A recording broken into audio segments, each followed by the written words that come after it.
वोरा साहब, जब नए सूबे की कहीं से भी आवाज़ उठती है तो उस पर लसानियत का इल्ज़ाम क्यों आयद किया जाता है? क्या वाकई जो वफाकी हुकूमत होती हैं, सूबाई हुकूमतें होती हैं, वो जो मसाइल हैं उनको हल नहीं करना चाहती हैं और इख्तियारात को नहीं करना चाहती हैं लोगों तक? देखिए, अभी आपके सामने अभी रिसेंटली हमने जो धरना दिया था उसमें हमने ये तमाम डिमांड रखी थी, जिसको कि एक एग्रीमेंट की शक्ल दी गई है। और वो इंशाअल्लाह ताला जो कमिटमेंट है, वो कमिटमेंट ये है पीपल्स पार्टी की हुकूमत का, गवर्नमेंट ऑफ सिंध का, कि 11 तारीख से लेकर 18 तारीख के बीच में वो बहुत सारे ऐसे लॉज को इम्प्लीमेंट करेंगे जो कि हमारी डिमांड में थे।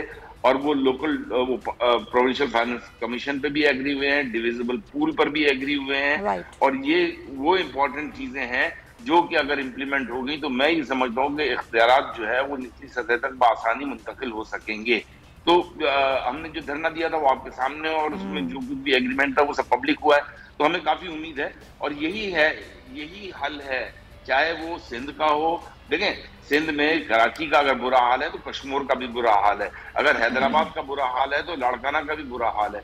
इसी तरीके से हम अगर पूरे पाकिस्तान को लेते हैं तो पूरे पाकिस्तान में अभी तक जो है यूनिटी ऑफ कमांड की बात नहीं आ रही। पूरे पाकिस्तान में अभी तक बल्दियाती सिस्टम जो है वो 4 सूबे हैं, तो 4 मुख्तलिफ सिंध पर उसकी डायरेक्शंस हैं।